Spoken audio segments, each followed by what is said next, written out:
for the best car, SUV. Hello and welcome to the Frontier Motor Show. My name is Iven Streckel, owner of Frontier Motors, and for the next 30 minutes we're going to be talking automotive.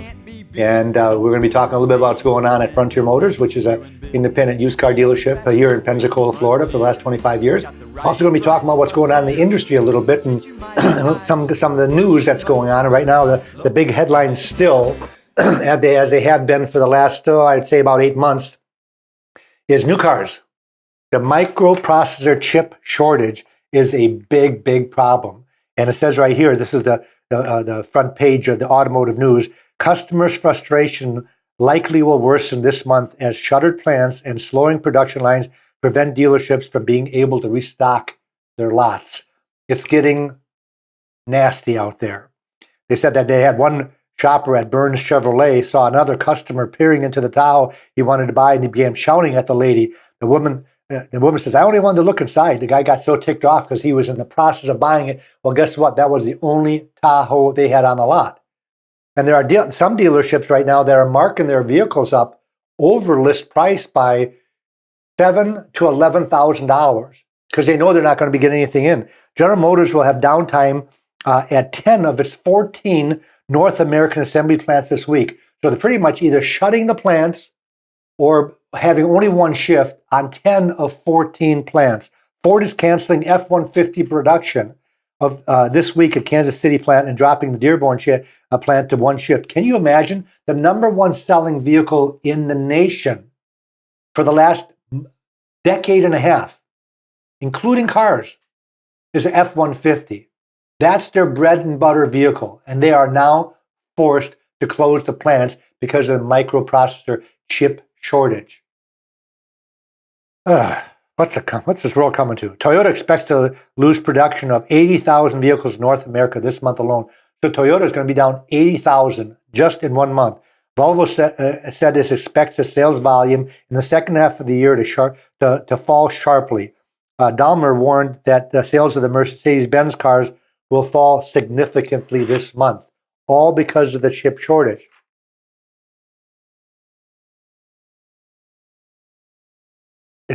It's really unheard of, folks. And I've been in the car business.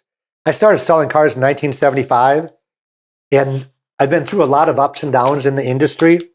I remember when they came out with employee pricing. I remember when the interest rates were 18% back in the 70s and 80s.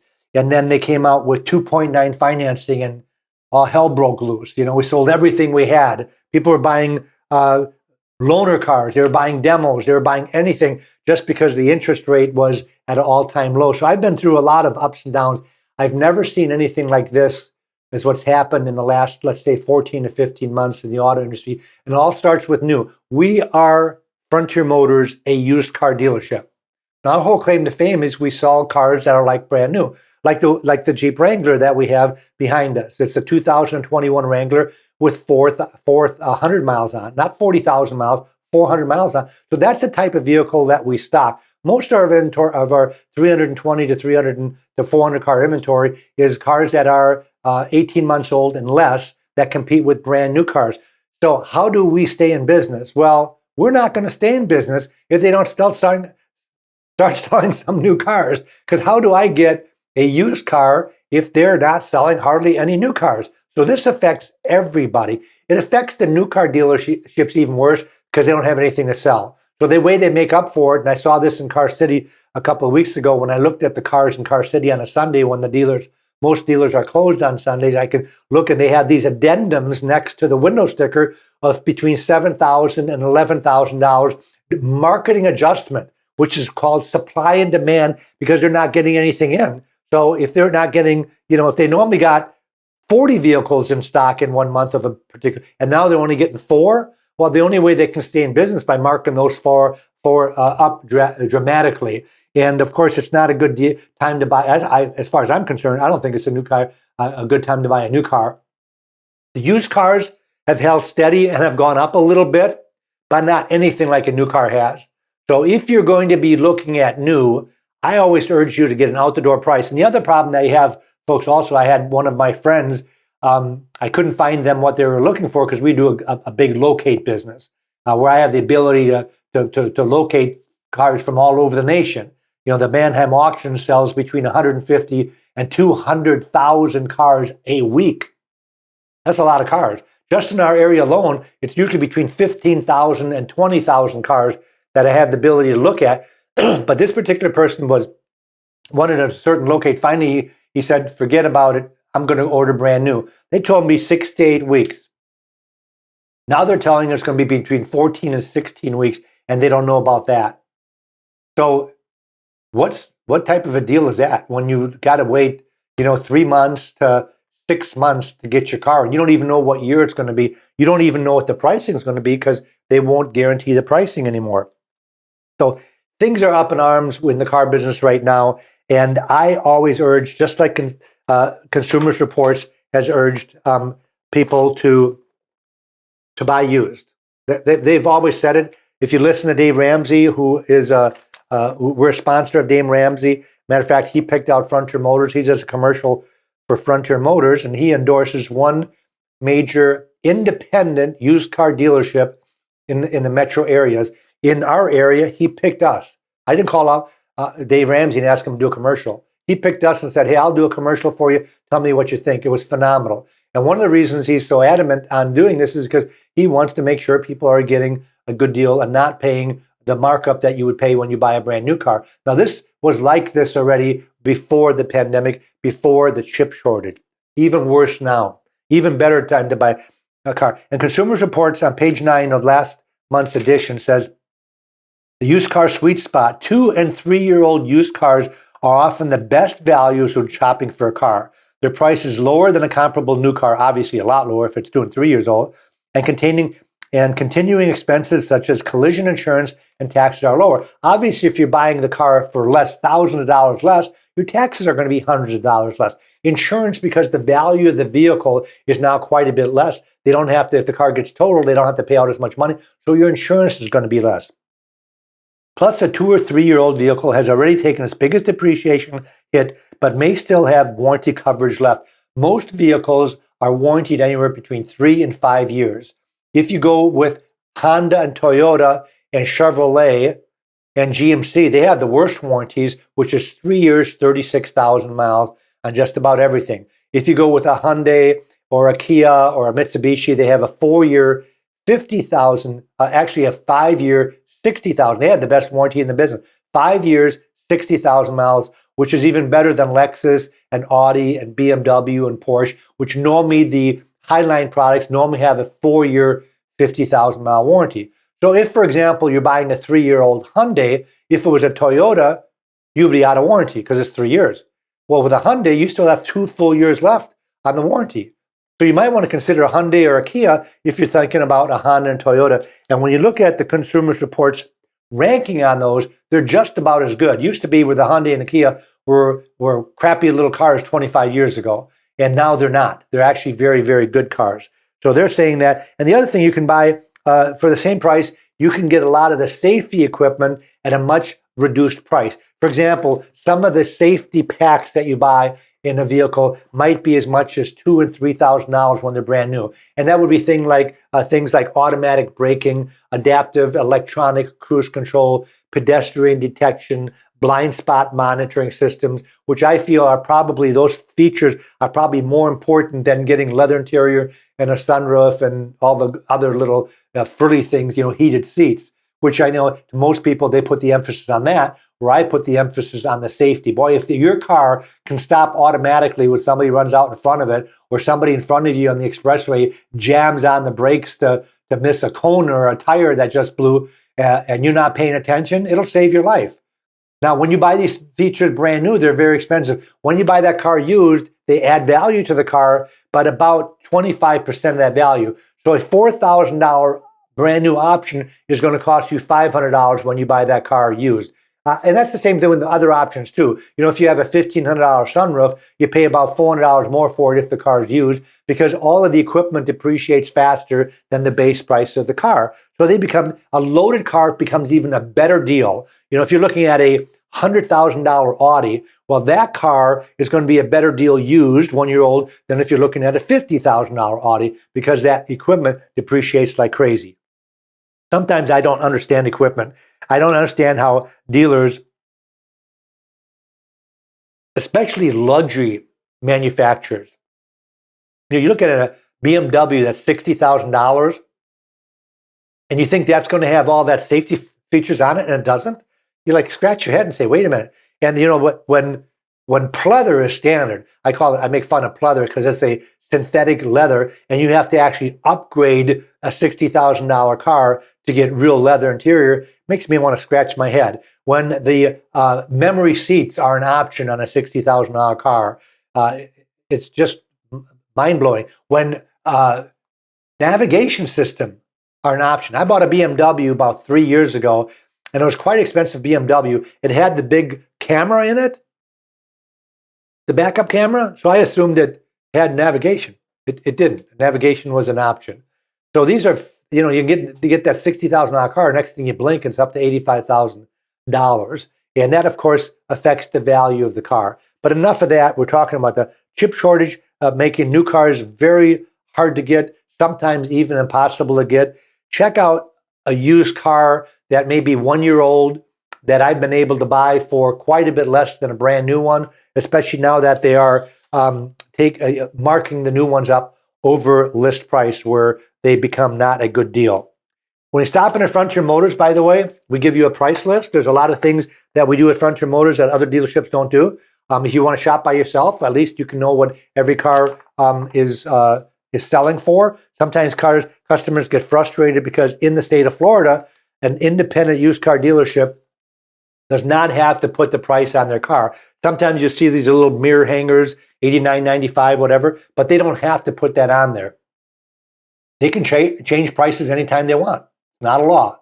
We can ask $20,000 for a car, and 3 days later we could ask $23,000, or we could ask $18,000 for a car. So that's why we price our cars right off the bat when we get them. When you go on our website, you're going to see that they all have prices on there. And what, of course, we pride ourselves in, and also is doing the next thing is, the next question out of your mouth is, we're asking, $25,000 for a car. Well, is that the best you can do? And our salespeople will go to our managers, and they want an out-the-door price in writing. So the manager will look to see if they have any more leeway on that price, that asking price of, let's say it's $25,000, and if they can, knock off a little bit more off of that, they will. Then they'll add the taxes, the doc fee, and the license plate transfer, and the title fee on it, and they're going to circle that, and they're going to give it to you in writing with a printout of that car, so you know if you're comparing apples to apples.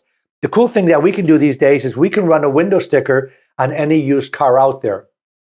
And the reason that's important, folks, like I said before, you can have $20,000 or $30,000 worth of equipment on a car, and most people would pay a little bit more if they're getting something for their money. So let's just say hypothetically, if my car is $2,000 more than the one over in Car City, you might say, well, I'm going to buy that car. But if my car is a $10,000 more expensive car, if I can show you where the difference is, what equipment do we have in our car, especially if it's safety-related equipment that can save your life, I can justify that $2,000 price increase if I've got a car that has a $10,000 more expensive value when that car was brand new, especially if it's not very used. If it's maybe 6 months old, or if like the Wrangler out back here, it is actually only 3 or 4 months old with 400 miles on it.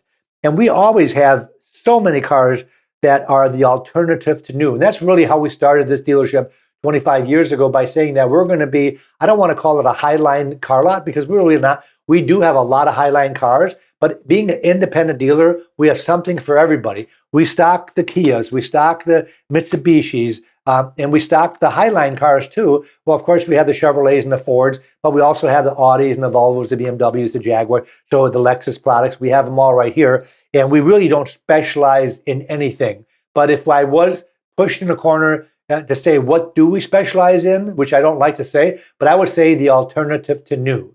So if you're thinking about buying a 2021 model car, why not check out a 2021 used one, or a 2020, or maybe a 2019 model with very low miles, still in a factory warranty, that looks and smells like brand new, that has a clean history report, that can save you thousands and thousands, especially now with the new car prices where they are, of what a new car would sell for. And everybody has a different price point of where they would buy the used car. I remember about 2 years ago, I made fun of one of our customers that didn't buy from us. He bought a brand new Lexus. He asked me to find out what a new LS500 was. The LS500 is their flagship big car.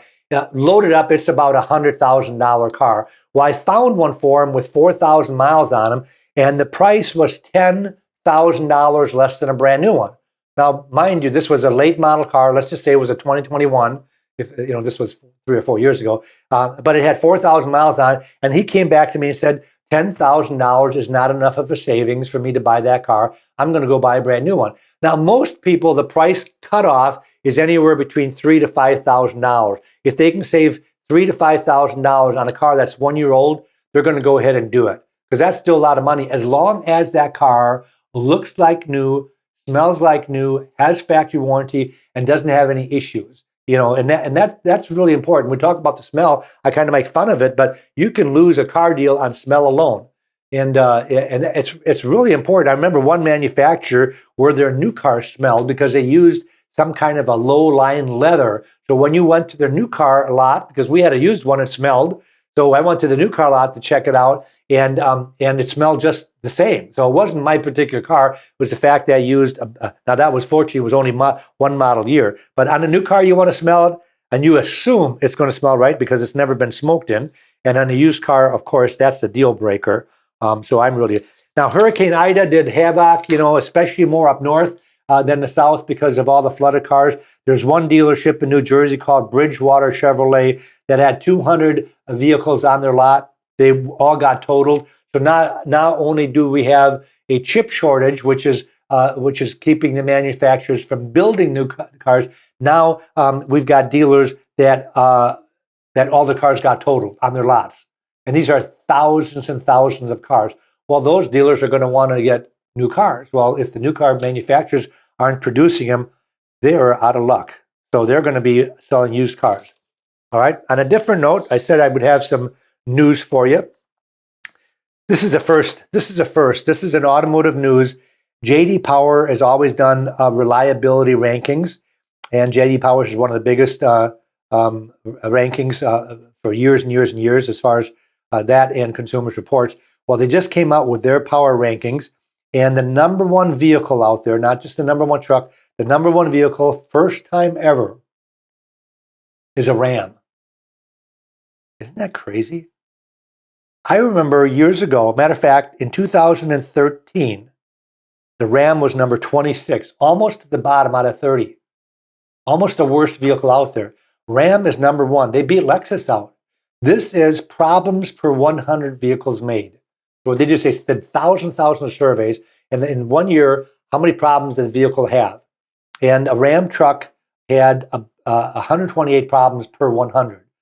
128 problems sounds like a lot, but it's really not when you consider it's over a span of 100 vehicles. Number two was Dodge. Dodge used to be a crappy vehicle.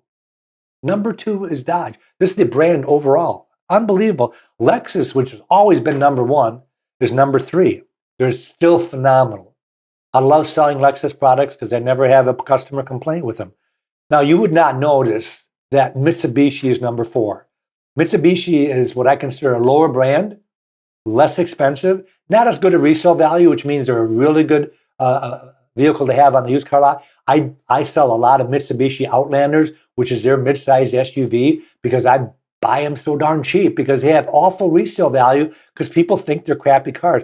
Well, J.D. Power says that it's number 4 for the best car out there for problems per 100 vehicles sold. And I've got about 5 Outlanders in stock. Mitsubishis are great cars now. Nissan is number 5. Kia is number 6. Genesis, then Hyundai, then Jeep, then Chevrolet, then Mini. The worst car out there, I kind of make fun of this all the time because I don't understand what's going on with electric cars. And hopefully I will not offend the people that are watching the show that own electric cars. I think I've had 4 Teslas in stock. I have yet to make money on a Tesla when I sell one. They're losers for me. I think they're cool cars. I love the fact they're so quiet because they're electric. I love the fact that they look cool. I love their huge, 18-inch screen. It's unbelievable. It's like a computer in the middle of the car. But the reliability is the worst. of any car out there right now. When I say reliability, I'm talking about per 100 vehicles, they had 231 problems, which is the worst. But why are all the manufacturers talking about with the next 13 or 14 years, they're only going to make electric cars? I have yet to have a customer come in because I want to locate. I do a lot of locating for cars. If I don't have the car, I advertise, we'll find it for you. I have yet to have anybody ask for an electric car. And there's lots of electric cars out there, but they're talking about by like General Motors, by 2035, they're not going to make a gas-powered car anymore. Neither will Honda, neither will about half the manufacturers right now. They're talking about within the next 10 to 12 years, they're not even going to build a gas-powered automobile, at least not in the United States. Well, Europe is going to be first. There's already some manufacturers in Europe because Europe, the emissions are even stricter than they are here because they've always had problems, more problems than we have with pollution. I always figure like, why can't the scientists / engineers get together and build a gas-powered car that has close to zero emissions? Because that's what the whole thing they're talking about, which is kind of weird when you think about it, because I think coal electricity is still number one. Coal, that's not really clean, is it? Last time I checked, coal is still black. You still had to wear gloves when you handled it. And that's what's going to be powering these electric plants to bring us electricity, so we don't have any emissions with our cars. And there are so many cars already that have very, very low emissions. And everybody knows that gas-powered cars are now getting very good gas mileage. I mean, when you've got a Toyota Corolla that gets 44 miles a gallon, and you got a pickup truck, a diesel pickup truck that gets 30 miles a gallon, and you got a gas-powered cars like an Impala that gets 35 miles a gallon. An Impala getting 35 miles a gallon, a Toyota Camry getting 35 miles a gallon. I don't think you really need electric, but I'm getting off on it because I'm making fun of the Tesla fact that they've had a lot of problems. Now, a lot of these problems with Teslas were software problems that can be fixed over the internet. You call them up and they can fix it where you don't have to go to a dealer. So at least that's one good thing. But a lot of problems and a lot of times that you have to call, and it's a pain in the butt when you got to call. I had a used Tesla that we had on a lot, and it wouldn't charge anymore. It was under warranty. So I called Tesla, and it takes an act of God to get this thing warranted because you got to be the owner. Well, I'm an independent used car dealership. Of course, I own the car, but I don't put the title in my name. I get it from the previous owner, and if you buy it from me, I sign it over to you, and then we go do the paperwork. Well, they want me to put the title in my name. Well, that's kind of stupid. But and then you got to give them the ID number. This process takes 2 weeks just for me to get on the list of having somebody come out and work on this car. And it's usually between a 1 week to a 2 week wait for somebody to come out and service the car for you if it can't be serviced over the internet. And there's no dealership, so you can't go to your local dealer. That's why most dealerships are up in arms with Tesla, because Tesla is the only manufacturer right now that can sell right directly to the public. Where Chevrolet, for example, it's illegal for them to do that. Wouldn't Chevrolet just love to sell a car directly to the public? Forget about the dealer. The dealer is going to make their percentage commission. They don't want that. They'd rather sell directly. Ford tried it about a decade ago, and they got stomped, because the dealers sued them because they said that you can't do that. We have to have a dealer's license. We have to go through all this process to be able to sell Fords. And now you're talking about selling them directly to the public. They got squashed. But Tesla can do it.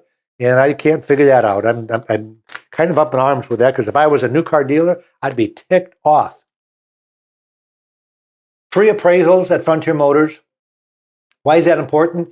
What if I can't talk you out of buying brand new? You've saved all your money. You've won the lottery. You don't care how much you pay. You don't care if it's over list price by $10,000. I'm buying me a brand spanking new car because I can afford it. Well, good for you. But bring me that trade-in. I might just write you a check for it. The worst I can do is give you a free appraisal to make sure that that used car manager at that new car dealer doesn't try to take advantage of the situation and try to steal that car. When I say steal, I don't mean he's going to steal it, but he might undervalue it. And he might undervalue it not because they're trying to rip you off. Maybe he just doesn't like what you're driving. Maybe you're driving an electric vehicle you want to get rid of, and they're not into electric vehicles. Maybe you're driving a 1-ton Ford diesel dually, and you're trying to buy an Audi at the Audi dealership. Well, then they don't get too many customers coming in a lot looking for a diesel dually. So you might, I'm not saying you will, but you might get a lower appraisal. Maybe you go to the Lexus dealership with your ES350 and you get a really low appraisal because the used car manager got 15 on the lot, just like yours, and he's not really excited about getting number 16 on his lot. So you would think he's going to give you more because it's the same make that they're selling, but you get less because they don't want it. And that's why you get that second opinion at no charge at Frontier Motors. It takes about 10 to 15 minutes to do an appraisal. We'll also give you a free Carfax report. So if you're going to buy a car from another car dealership that won't provide the Carfax report for you because they cost about $40, we will do that for no charge. If you're looking at 4 or 5 different vehicles, no problems. We will run the Carfax report on those 5 vehicles, and we'll also tell you what they should cost you just to keep that dealer honest. A lot of times I get business off of this because the dealer might be charging too much money, or it might be a bad history report. Maybe it's had a lot of issues. Maybe the car's had a lot of problems. Maybe the car is from up north and it's got rust on it. You didn't know about it. Maybe the car, for whatever reason, had a blown motor and they put a motor in it. There's so many things to look at when you look at history reports. Everybody looks at history reports because of accidents. Well, accidents aren't the most important thing. Obviously, a salvage title accident would be. You want to know about that. But a mileage inconsistency might be a problem. What if they had to put a new speedometer in the car and the speedometer showed that it had 20,000 miles on when the car's really got 120,000 miles? This will all show up on the history report. We do them at no charge for you. Now, we've only got a couple of minutes left, so I want you to know that if you've got anybody that's in the market for a car and they want to know where to go, you can tell them about Frontier Motors. And tell them to go to our YouTube or to our Facebook page, and this show will be on there, so you can learn a little bit about Frontier Motors and what we do different and what sets us apart. And you can also have them go to our website, frontiermotorsinc.com, and this show will be on the website. A free appraisal program will be on the website. We Buy Your Car will be on the website. We will give you a price in writing on the car, even if you're not buying anything from us, within 15 minutes, and you'll be shocked at the value of your car. I've got people coming in there, they're like, I can't believe how much I'm getting for the car, because the car values have stayed steady. Where most people think that every year their car goes down $4,000 or $5,000, well, that's held steady. They still depreciate, but not as much as before, but still a bargain compared to new. And that's what we specialize in. Again, free advice, free Carfax reports, free appraisals, free diminished value in case you get a car accident. We'll tell you what the insurance should replace your car for if you have a problem. And we'll also tell you what that new car should cost you. Don't pay too much, and definitely try to get that car at window sticker. I can't believe I'm saying that, and not pay over window sticker if you're going to buy brand new. But best of all, let us give you the alternative to new, price and writing out the door, and then compare those out the door prices.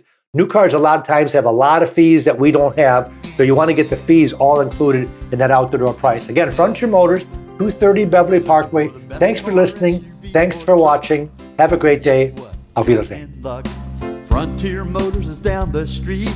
Got the best deals that can't be beat. Don't overpay. Come in today. Doing business the old-fashioned way. Frontier. We've got the right price. Frontier.